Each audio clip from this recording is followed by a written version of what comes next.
Hi, welcome to Quinn's RC. Last week, I introduced you to my rock van.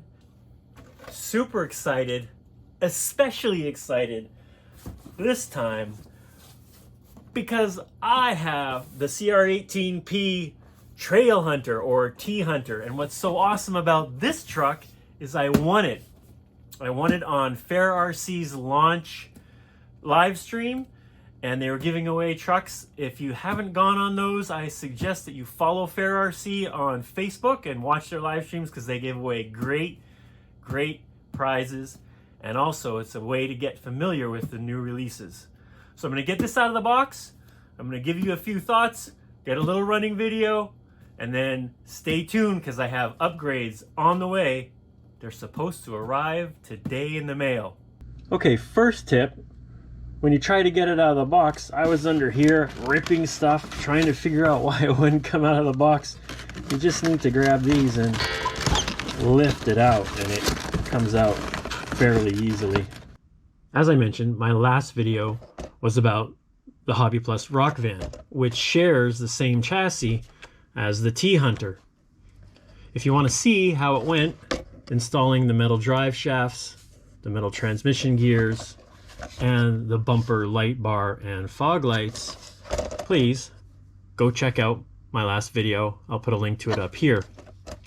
One of the main complaints for people who wanted to crawl with the rock van was that the bumper was quite low, which limited the approach angle. Now, when designing the T-Hunter, which according to the manufacturer is supposed to be crawler oriented, they made a good decision by really reducing the size of the front bumper and raising it. So the approach angle is much improved and the departure angle is also great as there's almost no overhang. However, a couple of flaws were built into this new model that's meant for crawling. We'll all probably get rid of this spare tire.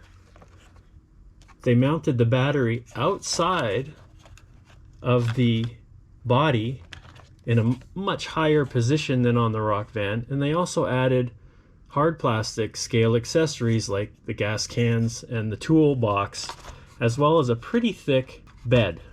All of this will raise the center of gravity, making this vehicle prone to tipping over in extreme crawling situations.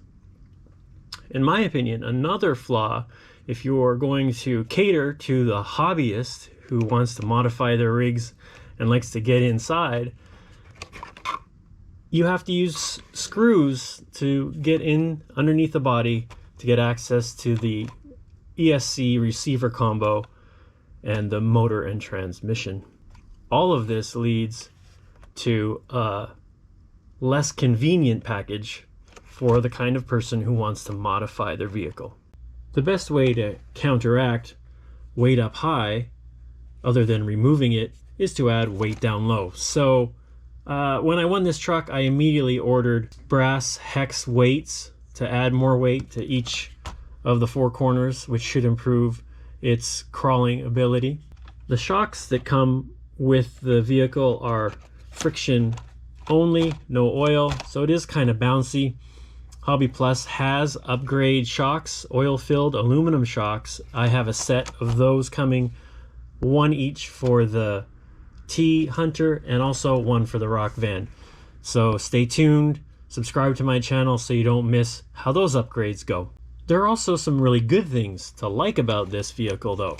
It has portal axles with metal gears in the portals as well as in the front and rear diff. And it has metal chassis rails, which are a really nice feature for a vehicle at this price point and this size. One of the really great features of both the rock van and the T-Hunter is modulation. If you keep an eye on my trigger finger here, you can see that it takes pretty much an even amount of throttle to get up and over the obstacle without a huge difference in speed once it climbs. So it's not jerking over the obstacle. You just give it a pretty consistent throttle and it will climb nice and slow over the obstacle in front of it.